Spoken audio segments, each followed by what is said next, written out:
Williamsburg City Council and James City County Board of Supervisors.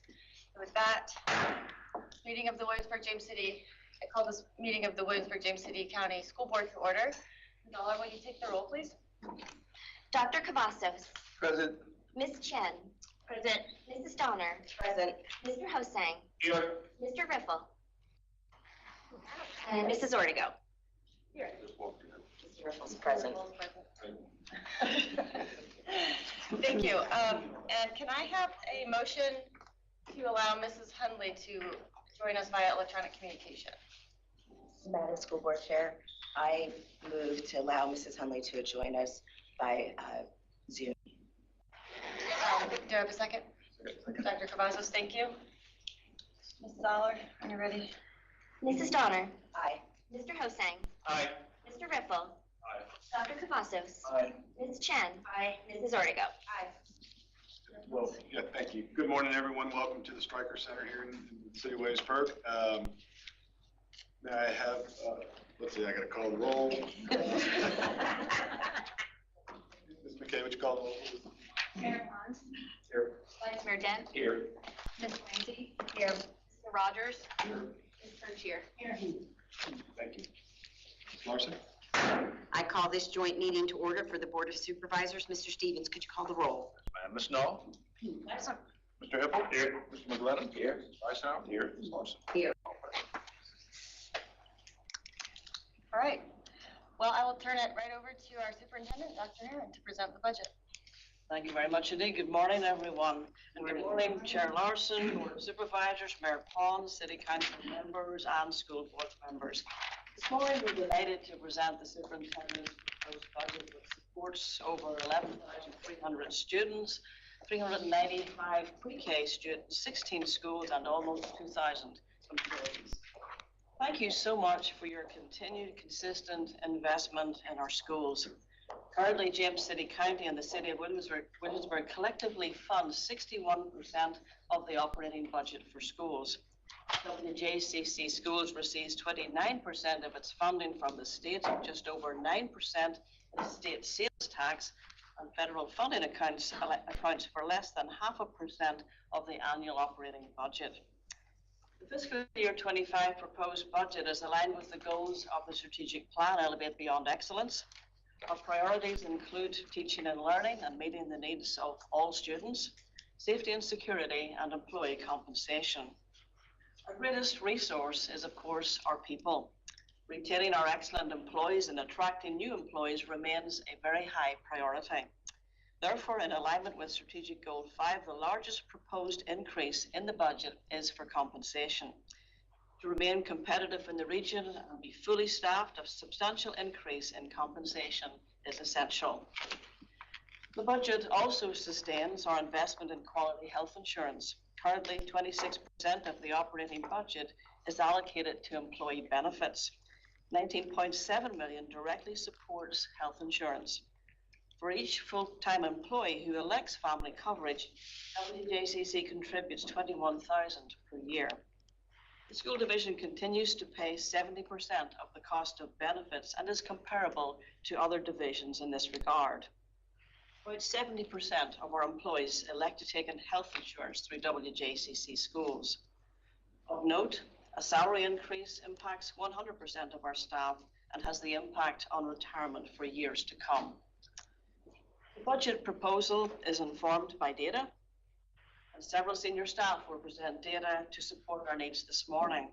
The superintendent's budget is based on the governor's budget that provided only $112,000 in state funding. As of this morning, we still do not have a calc tool from the Virginia Department of Education to know exactly what increase in state funding we will receive.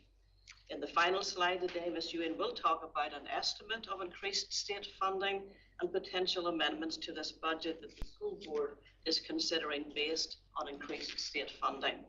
Finally, this is a budget of need. In reality, it's a budget that enables us to sustain current services. Ms. Ewan, our Chief Financial Officer, will now join me in presenting the superintendent's proposed budget. If possible, I would like you to hold your questions until the end of the presentation so that we may lay out the plan in its entirety. Thank you, Ms. Ewing. Thank you, Dr. Heron. Good morning, everyone. It's our pleasure to share with you this morning the superintendent's proposed budget for fiscal year 25. This budget is based on Governor Youngkin's introduced budget for the 24-26 biennium, which provided minimal increased state funding for our division. We do anticipate increased funding based on the General Assembly's budget. As you know, state code requires the superintendent to prepare a needs-based budget to present to the school board for consideration. This is a data-driven estimate of what is required to provide the highest quality education possible to the children of our community. Considerable work has gone into developing the superintendent's proposed budget. This fiscal year 25 plan is a balance of meeting established school board priorities related to the strategic plan, Elevate Beyond Excellence, review of available revenue, and meeting the division needs for the upcoming fiscal year. We are thankful for both the leadership and financial support you have provided to our community and schools, and we look forward to our continued partnership throughout the budget development process. The Local Composite Index, or LCI, is the state's measurement of each locality's ability to pay for public education. The formula takes into consideration the changes in property values and taxes, the local income and retail sales, and compares it to that for the entire state. Each locality's index is adjusted to maintain an overall statewide local share of 45% and an overall state share of 55%. Much of our funding is derived from a per pupil cost multiplied by 1 minus the composite index. So the lower the composite index results in more state funding, while a higher composite index would result in less state funding. The LCI is supposed to be an indicator of the wealth of the locality. If it goes up, the locality is deemed to have increased wealth and will be able to provide additional funding to support its programs. The LCI is updated at the start of each biennium, and since our school division serves 2 localities, we have 2 LCIs, both of which have increased for the new biennium. The city of Williamsburg has changed from 0.7217 to 0.7426, and James City County's is increasing from 0.5331 to 0.5403 for the 24-26 biennium. This chart shows a comparison of our LCI with divisions here on the peninsula, as well as 3 of the larger Region 2 divisions on the south side. As you can see, Williamsburg and James City County have the highest LCI of any locality in our area. Is now joining. Unfortunately, that means fewer state dollars for our schools and an increased dependence on our local funding partners. Enrollment is based on our September 30th student count each year. This is a historical look at our enrollment from fiscal year 2016 until now.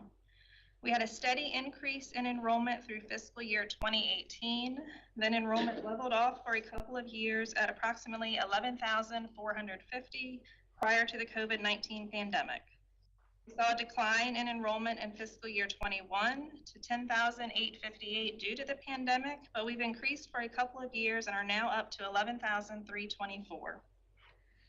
Each year, FutureThink prepares 10-year enrollment projections based on our September 30th enrollment. These projections include a low, moderate, most likely, and high projection.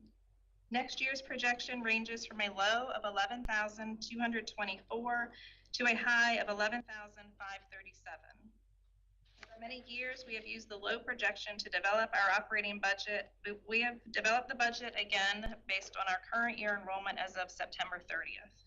Enrollment is slowly recovering after the decline due to the pandemic, and we believe the most conservative approach is to budget based on the students that we currently have. As a reminder, these enrollment numbers do not include our preschool students, which are approximately 395. As we shared earlier, our state revenue is based on the governor's introduced budget for the 24-26 biennial budget and is estimated to go up minimally by approximately $112,000. Based on a preliminary estimate provided by the state for the General Assembly's budget, we may see an overall increase in state funding of approximately $4 million. In addition to enrollment data, we use the strategic plan to guide the development of the budget and to ensure the budget supports the needs and goals of the school division, taking into consideration the input of our stakeholders. As we go through the presentation and review expenditure increases, those that are considered mandatory, which is a statutory or contractually obligated expenditure, are notated with an asterisk. All other expenditures are deemed essential in order to continue to deliver high-quality instruction and to sustain division operations at the current level. Starting with our strategic plan's Goal 1, academic achievement and college and career readiness, expenditure increases here include our commitment to the New Horizons program, tuition costs for Virtual Virginia for families electing virtual instruction, as well as middle school teachers based on our staffing ratios, and transitioning the site-based substitute positions from the ESSER 3 grant. Regarding the site-based substitute positions, this graph shows 4 years of data for the fill rates when a substitute accepts a daily job in a classroom due to a teacher absence. Looking at the far left for 2018, the month of September shows that the school division had a successful substitute fill rate for teacher absences of 92%, meaning 92% of the total teacher absences during the month of September 2018 were covered by a substitute. Tracking across the graph, we see a fill rate of 91% in October, 90% in November, 92% in December, 93% in January, and 89% in February, with a mean average of 90% for those months. Now, compare our current substitute fill rates for teacher absences this school year, which are denoted by the red percentage numbers of 73% in September, 69% in October, 76% in November and December, 78% in January, and 74% in February, with a mean average of 74%. We've not returned to pre-pandemic levels of substitute job fill rate percentages, but we do see a steady improvement from the previous 2 school years. 2 reasons supporting this improvement were the implementation of the 23.5 FTEs known as the site-based substitutes and the increase of approved substitutes in the substitute pool. This is why we've recommended these positions move into the fiscal year 25 operating budget. Additional positions related to Goal 1 include an elementary assistant principal to be shared between Norge and Matoka, as well as an elementary gifted resource teacher to expand the K-2 program. Total expenditure increases related to Goal 1 amount to $1.3 million. Mr. Walker, Assistant Superintendent for Elementary Schools, will share additional information related to the assistant principal and gifted resource teacher positions. Good morning. This chart shows our 3 largest elementary schools, Stonehouse, Matoaka, and Norge, the number of assistant principal allocations, the September 30th student enrollment count, and the staffing ratios. Stonehouse Elementary has 830 students with 2 assistant principals, equaling a 415-to-1 ratio. Matoaka has 605 students with 1 assistant principal, and Norge Elementary has 575 students with 1 assistant principal. We currently have 10 elementary assistant principals across the 9 elementary schools with 4,853 students, which equals 485-to-1 for a ratio. Our middle schools have a total of 8 assistant principals with 2,692 students, equaling a 337-to-1 ratio. And our 3 high schools have 9 assistant principals with 3,779 students, equaling a 420-to-1 ratio. Adding 1 additional elementary assistant principal for a total of 11 would reduce the overall elementary division ratio to 441-to-1. This additional elementary assistant principal is greatly needed and would be shared between Matoaka Elementary and Norge Elementary, supporting the current administrative duties, leadership, and the student needs of both schools. Goal 1 of our local gifted plan supports the idea of elevating the thinking of all students to uncover student potential for rigorous coursework and programs such as the gifted program. The Talent Development Push-In program has 3 main components. Talent Development Push-In lessons for all kindergarten through grade 2 students using Harvard's Project Zero thinking routines, followed by classroom visits into all K1 and 2 classrooms to co-teach and monitor students' needs for challenge and differentiation. The second component supports purposeful teacher collaboration and instructional planning. The final component provides differentiated instructional strategies and materials to ensure that we're challenging all students in the regular classroom. Over the last 3 years, we've implemented a pilot program at James River Elementary by providing 2 full-time gifted resource teachers at that school. One gifted teacher focuses solely on grades kindergarten to 2nd grade, and the other gifted resource teacher focuses on the upper elementary grades. And we're seeing a direct impact on the instruction and number of identified gifted students at James River Elementary. In the spring of 2021, there were 13 students found identified gifted at James River. And last spring of 2023, 32 students were found identified gifted. The Talent Development Push-In program for kindergarten to 2nd grade is also being implemented in our remaining 8 elementary schools. But those 8 schools share 2 itinerant gifted resource teachers to serve them. This means that the itinerant gifted resource teacher is only at the assigned school once a week. Thus, the program components are spread out over the course of 1 month. Therefore, we are requesting 1 more additional gifted resource teacher allocation for next school year to replicate the pilot program at James River Elementary and extend this opportunity for our youngest students into 1 more elementary school. Now the presentation returns to Ms. Ewan. Thank you. Thank you, Mr. Walker. Goal 2 of the strategic plan focuses on educational equity. Expenditure increases here are for personnel to support the division's special education population. 9 of these positions are transitioning from our ESSER 3 grant. Dr. Brown, Senior Director for Student Services, will now share additional information related to these positions. Good morning. In order to provide context to the special education mandated needs, we will begin by looking at the special education population trends. The numbers presented here represent students receiving special education services as documented in the December 1 state reporting document, which is used to determine state and federal funding for special education for the next fiscal year. The December 1 count for this year shows an increase of 123 students. This slide highlights the increasing special education population at Bright Beginnings, along with students in grades kindergarten through 12. It is important to note that the overall percentage of enrolled K through 12 students receiving services through an IEP is 15.8%. Looking at this year's data, the number of caseloads above caseload capacity maximum is at 10. These caseload numbers adjust monthly based on revised IEPs requiring increased services, as well as transfer and newly eligible students. The trend shows that these factors will continue to impact the caseload capacity for our teachers.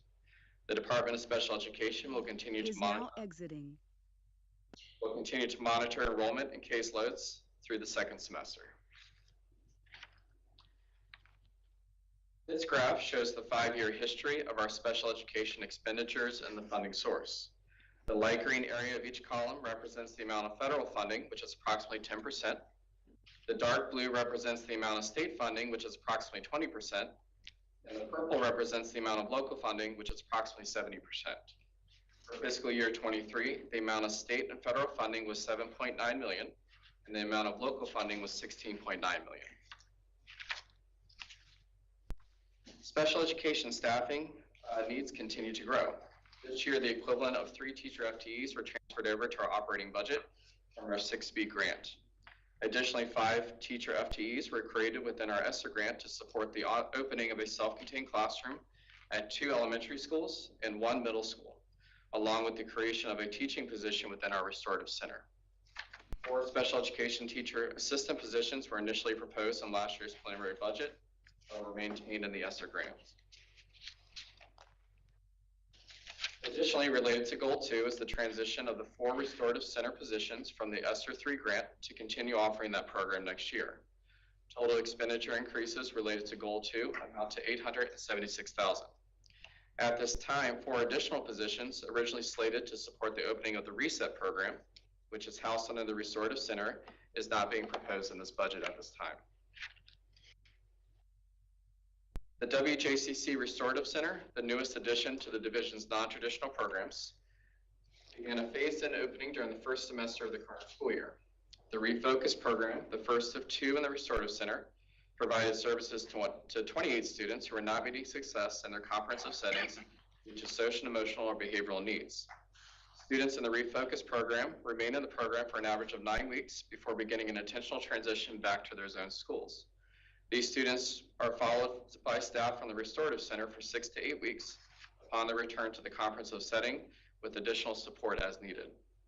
The Reset program, which will house up to an additional 24 students daily who are serving short-term suspensions, is slated to open at a later date.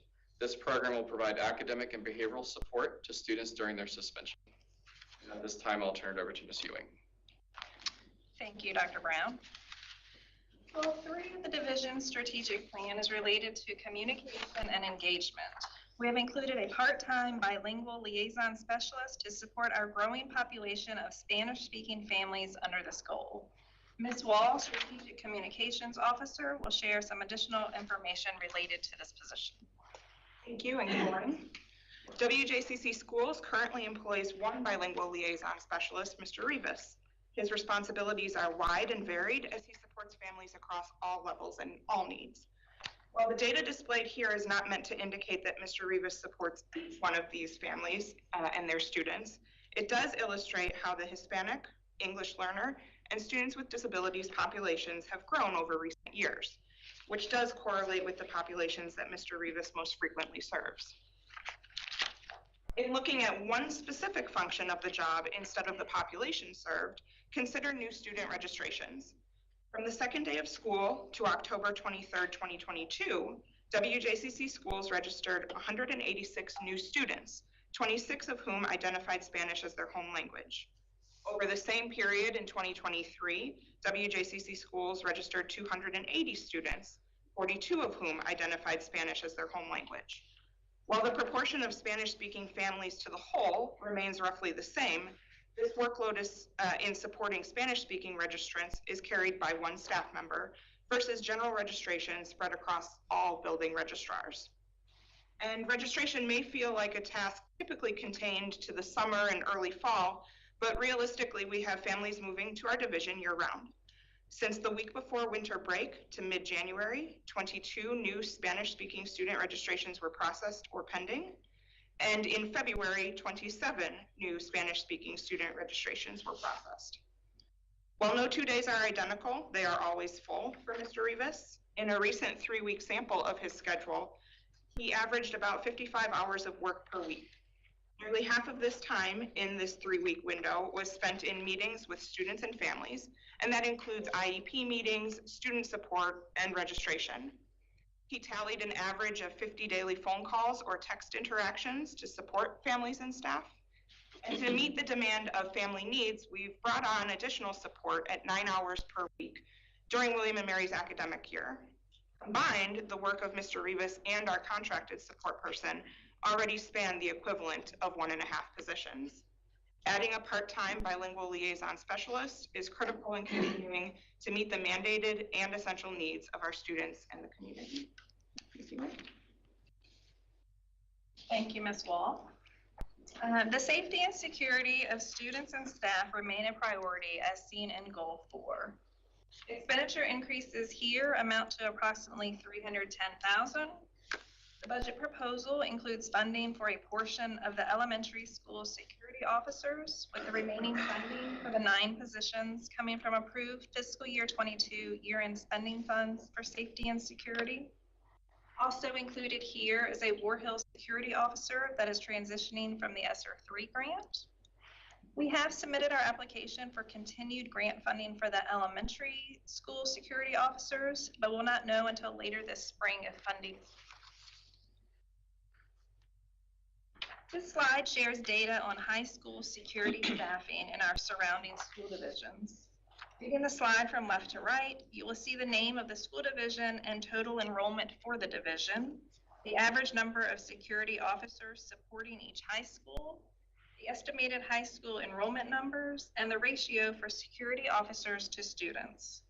The additional FTE at our high schools would bring our ratio to 1 to 377.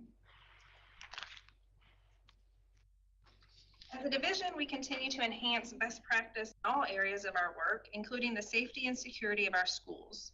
We are proactive with our strategies and approach to maintaining positive school climates, and our school security officers are an essential piece of this puzzle. This position is currently funded through the ESSER 3 grant, and we are proposing to move it into the operating budget for the 24-25 school year. The additional FTE is currently assigned to War Hill High School, which has the largest high school population and the largest facility with 45,000 more square feet than other buildings. We do see a need to increase the FTEs over time across all high schools. This additional FTE gives us flexibility to provide security support to other schools as necessary as needs arise. In order to attract and retain high-quality employees and remain competitive with neighboring divisions, the budget proposal includes an average 3% salary increase for eligible employees. Of this increase, 1% is considered mandatory in order to receive our full revenue allocation from the state as contained within the governor's budget, and the additional 2% is essential in order to remain competitive in today's job market. Funds are included within the budget proposal to support a regrade of our related services positions from a grade 19 to grade 20 on the support salary scale. This includes our speech language pathologists, occupational therapists, and physical therapists. This regrade will increase our recruitment and retention efforts for these critical staffing areas and decrease the division's reliance on utilizing contracted companies to maintain the required level of services as mandated through student IEPs. There are also funds allocated for internal equity adjustments to be considered. I would like to note that the General Assembly budget does provide for a 3% salary increase. Additionally, the budget proposal includes targeted teacher scale adjustments as outlined on this slide at steps 10 through 30. This will be the first year of a multi-year plan to address our teacher salaries and become more competitive in the region. With these targeted scale adjustments, teachers at these steps could see an increase between 3.2% and 6%, but the average increase for all staff will be 3%. Support scale adjustments are included in the budget proposal specifically for grades 4 and 8, which include bringing our minimum pay up to $14.50 per hour. And this year, we began offering the Centera plan under the local choice as an option for our employees. So we have two different rate increases for our healthcare plans. The Centera plan has a 3.4% increase, and the Anthem plans have a 9% increase. This budget proposal includes an increase in the division portion of the rate increase based on the Centera plan, and sharing that increase 70% WJCC and 30% employees. Overall, the investment under Goal 5, Human Capital and Positive Culture, amounts to $5.8 million, which is essential to attract new staff as well as to retain the dedicated staff that we already have here in WJCC. The most valuable resource the school division has is our employees. These dedicated men and women go above and beyond to serve our students and community every day. The challenge is to continue to hire and retain teachers and staff members of this caliber, which is why compensation is so important. Mr. Tim Baker, Senior Director for Human Resources, will now share more information related to compensation. Morning. While we've closed the gap for starting teacher salaries, we continue to lag behind the region in milestone years. This slide shows how we compare in different milestone years on the bachelor scale for our teachers, and that we are falling farther behind the regional average, especially at the 25-year mark, where we are 5.44% below the average. This slide shows how we compare on different milestone years on the master scales for our teachers, and that we're falling farther behind the regional average, especially at the 20-year mark. We are 7.29% below the average, and the 25-year mark, where we are 6.83% below the average. Statewide, the teacher workforce data shows that more teachers are leaving the profession while fewer teachers are becoming licensed for the first time. The number of newly licensed teachers for the 2021-2022 school year was 15% below the pre-pandemic average. The deficit between newly licensed teachers and those leaving averaged about 1,250 annually in the years preceding the pandemic. After the pandemic, though, the number of teachers leaving began to far outpace the number of newly licensed teachers. The deficit between newly licensed teachers and those leaving the profession was about 3,000 after the 2020-2021 school year, but it rose to nearly 5,500 after the 21-22 school year. Continue to see a disturbing trend while teachers resign and retire during the school year. Our goal has always been to be 100% staffed, and traditionally we've hit that mark or come very close. Our exhaustive efforts to add staff mid-year, however, is not currently keeping pace with the resignations and retirements. This year, we've seen a net increase in our total teacher vacancies each month, with a low of 4 in September to 18 in January, and as of today, we stand at 21. Hiring is not currently keeping pace with resignations and retirements. Since September, we've hired 28 teachers, but we've had 33 resignations and retirements. Generally, teachers resign or retire at the end of the school year, but now this hiring season never stops and is currently creating turmoil in our classrooms. Overall, in Virginia, the number of teachers leaving the profession rose substantially in 21-22. And by 21-22, the number of teachers leaving was 12% higher than the pre-pandemic yearly average. This growing gap between individuals leaving and entering the teacher profession helps explain the increase in vacant teaching positions. Before the pandemic, there were about 800 vacant teaching positions statewide. This increased substantially to about 2,800 teaching vacant positions, 3% of all the teaching positions in October 2021. More recently, the VDOE collected data from 111 divisions, and as of August 2022, finding approximately 3,300 teacher vacancies in just those 111 divisions, a 25% increase from vacancies reported in the same divisions in 2021. And this trend is also happening in WJCC schools. The latest available data that shows a 4.5% of teacher positions were reported vacant on the first day of the 2023-2024 school year. This represents a 15% increase from the prior year's vacancies rate of 3.9%. And these vacancies represent a substantial increase from the previous years. Our yearly turnover trend mirrors the state of Virginia. After declining during the first part of the pandemic, the number of our teacher vacancies leaving rose substantially since 2021-2022. Each licensed teacher we lose is harder to replace due to the decreasing numbers of teachers entering the profession. Looking at our entry-level positions, it is essential that we benchmark our wages compared to our primary competitors. On this slide, we show the minimum for our grade 4, which includes our custodians, our cafeteria workers, and our bus aides. To increase grade 4 by $1 an hour, by a $1 an hour market adjustment would take the starting rate from $13.50 to $14.50 an hour, and adding a 3% raise would bring our current staff at grade 4 up to a minimum of $14.94 an hour. The cost of this proposal is $299,705 annually for salaries and benefits. For the sake of comparison, we included the starting scale information for James City County and the College of William and Mary. The information from the other organizations is current and does not reflect any potential increase for their starting wage. Slide, we show the minimum of our grade 8 includes our bus drivers. The other hourly comparisons are for CDL bus driving positions. Again, for comparisons, we included the starting rate for WADA. To increase bus drivers in grade 8 by $1 market adjustment would bring our new minimum to $18.36 an hour. And an additional raise of 3% would bring the current starting staff at the minimum to $18.91 an hour, cost $142,070 annually for salary and benefits.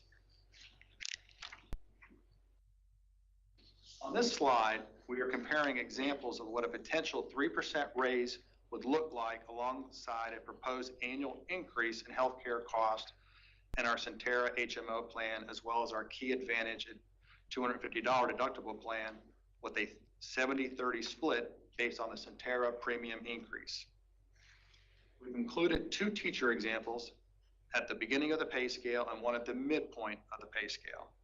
We've also included 2 examples from our support grade 6 employees, one at the beginning of the pay scale, one at the midpoint of the pay scale. This is a best case, worst case scenario based on healthcare choice. On the far left side is a step 0 teacher and the range of a positive $1,551 increase if they are an employee-only coverage with Centera, represented by the dark blue line above the red 0 line, to a negative $1,101 decrease if they've chosen Anthem $250 deductible plan for an entire family plan, represented by the light blue line. The salary range would be from $1,551 to negative $1,001 for a step 0 teacher, while it would range for positive $2,211 to negative $441 for a step 14 teacher.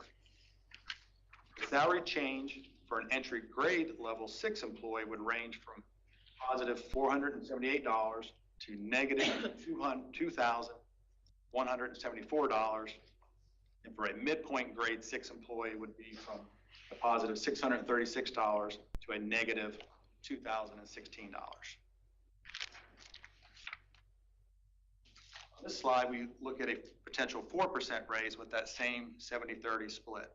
And the salary change would range from $2,071 to a negative $581 for a step 0 teacher, while it would range from $3,342 to $690 for a step 14 teacher. The salary change for an entry level grade 6 employee would range between $678 to negative $1,974 for a midpoint grade 6 employee, for an entry level employee, and then for a midpoint employee for grade 6 would range from $884 to a negative $1,068. Last slide is potential 5% raise with the same 70-30 split for healthcare. The salary range would be from $2,016 to a negative $36 for a step 0 teacher, while it would range from $3,954 to $1,302 for a step 14 teacher. Salary change for an entry grade level 6 employee would range between $871 and to negative $781. For a midpoint grade 6 employee would be $1,128 to a negative $1,524. Back to Ms. Ewing. Thank you, Mr. Baker. Moving on to budgetary expenditures related to Goal 6, organizational efficiency and effectiveness. You will see funding to support anticipated increases in our workers' compensation and general liability insurance, as well as cost increases for our audit and risk management contracts. Specific increases related to operations and transportation under Goal 6 include anticipated increases in our grounds maintenance and storage facility contracts, utilities, the transportation contract for alternative transportation services, as well as the elementary trailer leases. Total expenditure increases under Goal 6 are $1.4 million. Related to Goal 6, organizational efficiency, we have estimated savings of $1.4 million as represented on this slide in order to offset some of the expenditure increases. Those are made up, we have reviewed our elementary teacher allocation for the current year, which is budgeted at 245 FTEs, but we currently only utilize 243 FTEs. So we will reduce next year's allocation by 2 in order to support the increase for middle school that we mentioned earlier in the presentation. Reserve positions are used to address increased enrollment if we have more students than we budgeted for. And we are reducing these positions from 5 in the current budget to 2 for next year. Bus driver and bus aide positions are being reduced based on currently budgeted positions that have remained vacant over the past 2 years. We are reducing these FTEs in order to support the continuation of the transportation services contract. Lastly, we analyzed the funds remaining in central office department budgets for the previous 3 years and reduced each department by 30% of the average of funds remaining.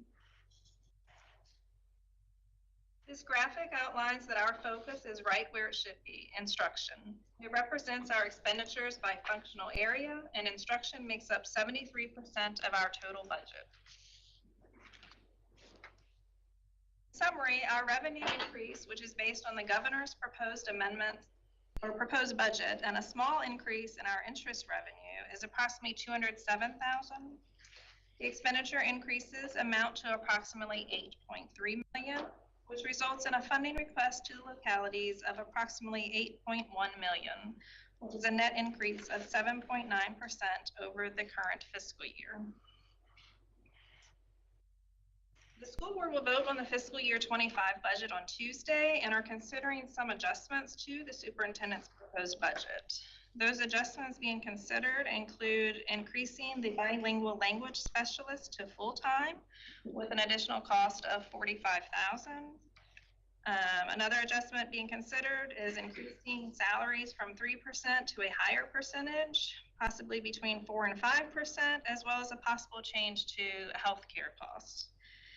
This slide shows the impact of these changes on the request to the localities, which could range from $9.3 million to $10.5 million.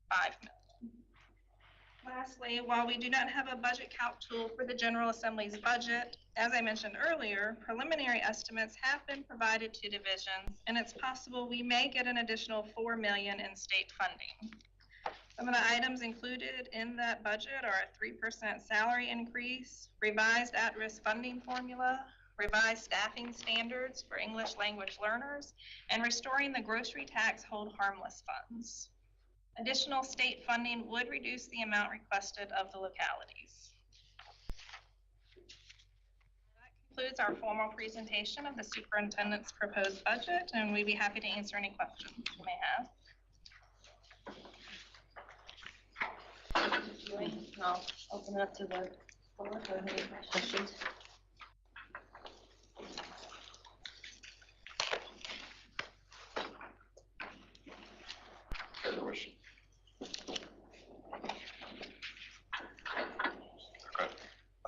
Thank you very much for that presentation. I remember around this time last year, this is the period where teachers are asked to provide retention, forecasting if they're staying or if they're not staying. And I think around now, I just toured Berkeley Middle School, there's some idea of what teacher retention looks like next year. Berkeley at least looks very successful.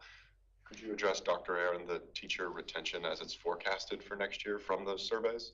I'll ask Mr. Baker to join us at the podium because that information is back into HR. We do the survey every year. We try to reach out to those teachers who are still undecided and have principals speak with them so we have a really good idea of who's staying and who's not.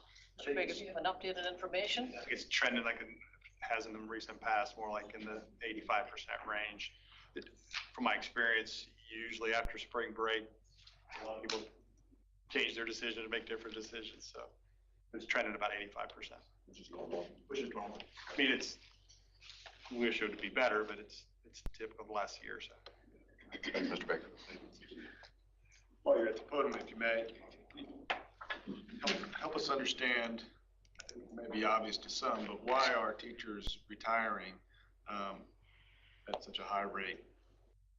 I think it's a mix of a lot of things. Some of it's your question about retiring. Some folks are retired. They've had their 30 years. Some folks are exiting the system they're moving, relocating. Some are going next door for more money. It's a mix. But we do have teachers that are leaving us to go to Newport News, or we have teachers that are moving because their spouse is in the military and they're moving to different parts of the country. I think one of the slides you showed that our trend is pretty similar to the trend in the Commonwealth of Virginia. Yes, sir. So I guess there would be a shift of teachers going from one district and then some coming to ours. And I think we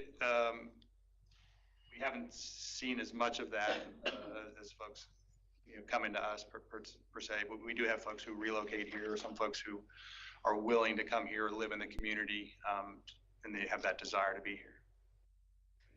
I think part of the issue as well, there's a teacher population is not getting younger, it's getting older, and the lack of new people coming into the profession, as you saw today, is really challenging because there's not as many coming in. I do know we've reached out already, and every single student teacher who talked with us over the last year has been offered a contract, and many have accepted already. Mr. Baker, do you have some sense of employed already for next year? We've had early offers for I think over 35 teachers accept. Some, they don't know the exact even classroom location or position that they're willing to take. Like Dr. Herron mentioned, we offered every William and Mary student teacher of ours a contract during the winter, knowing that we anticipate that those trends that we hired over 70 teachers the last few years, and we know we'll get to that. And back to kind of your point of, so far only 40 or 50 have announced that they're not coming back for next year. But just from our experience, we know it's going to end up probably more like at least 150. We do analysis of every position, every grade level. We anticipate potential vacancies, but we stretch out ahead of that because of our current environment and hire everybody we can. I understand that based on what I'm hearing is that we're losing more than other divisions. Is that attributable solely to the compensation, or are there other factors that you're hearing from teachers that are leaving? I think it's compensation, but it's also other factors. I think some people are leaving K-12 in general across the country, across the Commonwealth. There's folks that are, it's a challenging position. And so, and like Dr. Herron mentioned, there's less and less folks coming into it. So the applicant pool is getting smaller and smaller and smaller, and we're having to hire more people that are career changers, that maybe I have a degree in history and now I'm going to become a teacher. So it's less and less. There's less choice for us. We've actively working with teacher assistants who are doing an excellent job in our classroom, and we've got a program just recently called I Teach, where it gives a TA the opportunity to do some classes to become qualified as a teacher. And we brought on many TAs last year, especially in special ed, and we can speak to that and just give a sense. So we're actually trying to transition really good people into the profession internally from teacher assistant to teacher, and have been very successful in doing that. I think like approximately a dozen or so employees, like Dr. Herron mentioned, that were in other positions, if they were teacher assistants or substitutes, but they had a degree. As an HR person, I really like that because they have that realistic job preview of, they know what it's like to be in the classroom and realize, okay, this is hard, but they still want to do it. And so we'll help them and we'll support them. Now that at the state level, there are more resources in terms of teacher licensing to help kind of streamline that process, to hopefully help us and help other divisions across the Commonwealth. That's working really well, and we're even looking at a potential mid-range, like a position that's associate teacher. So you move from TA into, on a provisional license, you become an associate teacher once you're fully qualified, move up to the actual full teacher pay. And so we've been creative in trying to meet the need internally, and we're also trying to get teacher assistants from other systems because we now have this special program in place for them. Thank you. I think maybe I have a couple of questions relating to HR. Mr. Baker, if you wouldn't mind. Obviously, when you look at the figures on health insurance, they are a challenge for teachers. They are really challenge for the support staff. Where it looks from what you were showing that for most support staff folks, there may be a negative consequence of even a 3% raise. Correct. And so what we're trying to show there was, I didn't quite call it their take-home pay because they may have other factors like retirement or other benefits, but the change in their pay, if they take like a 3% raise, if they take highest deductible, the $250 deductible family plan, which costs the most, that increase would be so significant that their net change in their pay next year would be a negative, even with the 3% pay raise. And that's what we emphasize about choice. And so this year we did bring on the HMO from Centera, was the first year. And so that was the top bar, the dark blue bar in the chart where it would have, if you were only covering yourself and with the HMO, then your net change to your pay would be more beneficial to you. And I'm just curious about the question of whether there is much utilization of the health benefit among the support staff. Yeah, about 70% of our employees, and I think it's pretty well distributed even amongst the support staff, take our health insurance. Many folks work almost just exclusively for the health insurance. About 70%. And do you happen to know whether there are other options available to employees and whether there's any effort to provide information about the possibility of covering children, for instance, through Medicaid and the like? For us, we don't share that part of the information for their own personal. For us, we have the products that from the Anthem product and then also the Centera HMO product that we share with our employees. And if I may, I just want to stress that the school board has also recognized that issue that you're pointing out on those slides, and we are considering other adjustments. I don't want to get ahead of the board because our meeting's on Tuesday, but what we have taken note of, the same thing you're taking note of, and we'll likely make some adjustments in that area. One of those adjustments is potentially we built our average cost to employees of a new plan, which was our Centera plan, which is much less expensive. And we're actually going back to look at it based on our 500 deduction plan, and that actually impacts the amount each employee would pay towards the plan. But it costs about $600,000 to do that. But when we do that, it actually moves all of those lines up a little bit towards the middle. And I think one of the major things, the new plan we introduced last year is very effective. It's an HMO, but it's an HMO without a gatekeeper. And about 100 employees moved to that plan and have found it to be very good. And so we're starting to, on an education piece with every employee to make them aware of the value of that plan that costs much less. And if an employee chooses that, obviously there's more take-home pay with still a lot of very good health benefits. We did do a survey of all staff very recently. We've done it for the last 2 years. Do you want to put the money into salary, or do you want to put it into healthcare? Overwhelmingly, it's been salary, and so our philosophy generally has been give more in salary and then let the employee make the choice of the level of plan that we're offering you. So we're trying to really go from every angle. The one other question I had was about special education funding. Has there been much of an effort to address the relative share of funding carried by the state compared to localities? And the federal government obviously said they were going to handle all this and live up to that commitment. But when we think about the reputation that I think our school system has very deservedly for providing excellent services in special education, we seem to be somewhat of a magnet, which is important to be able to provide those services. But I'm curious as to whether there's any way in which we can sort of bring leverage to the state to say, basically, they need to step up and take on a greater share of the services. Yeah, Mr. Rickland, I think it should be an area that we should all get behind next year, because obviously 70% of our special education funding, as Dr. Brown presented this morning, is from the locality.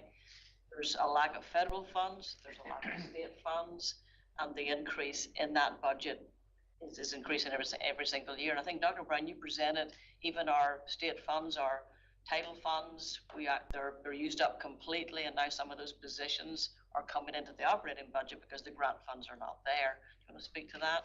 And as we see the sort of stagnation of the federal funding that we get each year through the annual plan, we are finding that we're having to move, and all of those funds are used to support special education staff salaries and benefits. So as salary and benefits increase and the funding stays the same, we're having to move a lot of our funding into our operating fund, and it's a burden on the locality.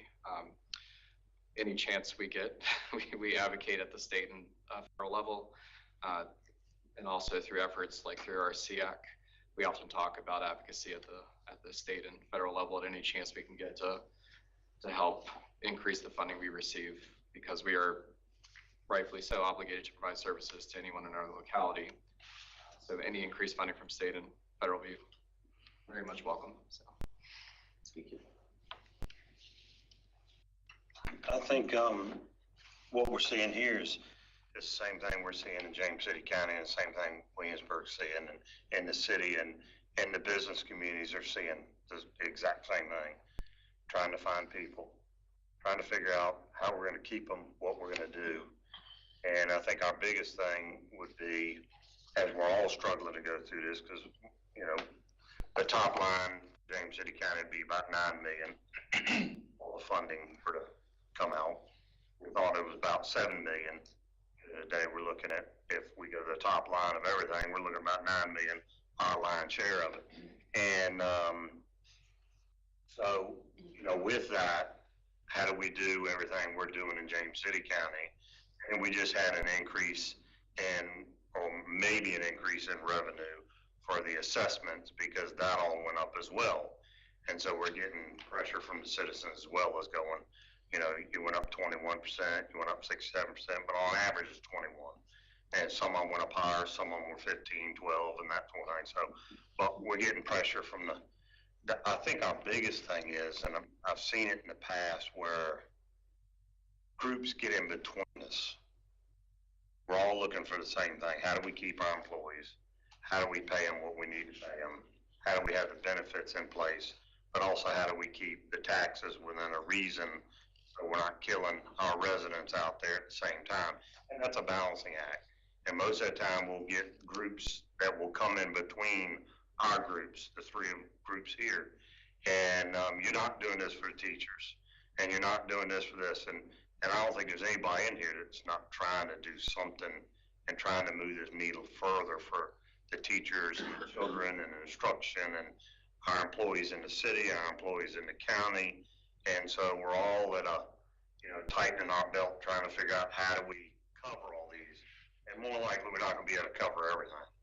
But I think it's our message from the three localities as far as how we present this message out, as far as what we can do and what we may not be able to do. And, you know, it's a tough thing. Would you like to pay people everything that they need to? Yeah, that'd be, you know, a wonderful world to live in. And, but the other side is, you know, at the same time, I'm giving you a raise, but I'm raising your taxes at home as well. And like the insurance, you know, the health insurance to me is a benefit. It's kind of looking like it's not a benefit, but it's a weight on the teachers. I look at it as a benefit, not a weight. You know, it's the same thing if we were to bring a chart up and compare the house you built or bought compared to what you're making as a teacher. You know, that's going to throw that thing off as well. I think any health insurance we can work with and offer and try to make savings, which we do in the county as well. And we've dropped ours down as much as we can, but still trying to cover as much as we can cover on the employees' benefits and what they pick. So I think that's a item there. But I always look at health insurance working in the private field, I know what health insurance costs when you're not a big group. And it is a huge benefit. And if somebody doesn't think it is, if they go out into the private sector where there may not be, they find out the cost of that. So I'm glad we offer that. I'm glad we're able to give that to our employees and our teachers and all that, but it is a big benefit. And it's one of those things we need to put in the benefit side of, yeah, it costs, and we know it costs, and all of us are paying that, but it is on the benefit side of the package as well. Thank you. Well, I think one of the key things last year was introducing a plan that was very good, that cost less, and so we do believe that will help our employees over time. And thankfully, the state is coming through with, we think, about 4 million, so it will bring that 9 and 10 right down to 6 something, which is much more realistic. And so we're just pleased that the General Assembly has come through to support public education. On a personal note, I love my new assessment because I know it's going to put towards public education. Spread the word. Absolutely. Better on tape. I think that does really create an opportunity for us to start communicating with the General Assembly and the governor about the importance of making this down payment on the shortfall that JLARC recognized last year. This is the budget approved by the General Assembly really does recognize the need to make a much more significant investment in education. So I hope we will take the opportunity not only for us to express support for that kind of funding, but also to encourage our constituents who are concerned about the rate of increase in their local taxes, that this would be something that could help to moderate that. So I just had one question. You mentioned the House side was a 3% increase. Which are they funding that entire 3%, or are they coming back to the locality to fund half of that? So in the General Assembly budget right now, there is a 3% raise For SOQ positions only? SOQ positions, and there's always been locality that's a higher LCI. The significant amount of that will of course fall upon the locality. If we don't give at least the 3%, then we leave money on the table, because you can only get the 3% from the General Assembly for SOQ positions if you give 3%. And so that's always an ambiguous place to be, because we don't want to leave any state money sitting on the table. So, and how many SOQ positions do you have? It's a good question. And then a total number of positions. I want to give Renee a few minutes to look up her binder here on that one. No, that she can. We can get that for you. There's a significant number of positions that are not SOQ funded, even with regard to teacher assistants. I think in our joint advocacy last year, I think we worked out it was about, do you remember any of those dates, those numbers on PAs from last year as well? I believe it was about 100. About 100 positions not funded, something like that. So we can review those numbers again, because our locality funds a lot. And that is the reason we have the system we have. And we're very, very grateful for it. So that would be if you did 3%, and knowing that your school board may come back with a different compensation number, but on those non-SOQ positions, the localities would then be giving 6%. Correct? That's about right. Okay. So, and then just a comment going back to both Mr. Hipple and Mr. McGlennon. We are getting a lot of heat for the assessments, and we know on our side that, we're looking at substantial compensation as well. If you all come back with a budget, which I know there'll be a lot of discussion between, but we're going to need some backup. Not when you're talking with your neighbors and that are upset about the assessments, what percentage of that money goes towards your budget. I would really appreciate it if you would, back up the need for that. Because what I have said in the emails that we are getting, which relatively speaking for the number of homes that we have not heard from a huge percentage of people, because I think they do realize. But what I have said on my last line is, this is the time for us to decide how much we value the people that work for James City County every day for our citizens, and we value the employees of our school system, because we know that that is where the two chunks of our money are going to go. So I've tried to talk about how we value our, it's up to our citizenry to decide how much they value those people in their positions. So.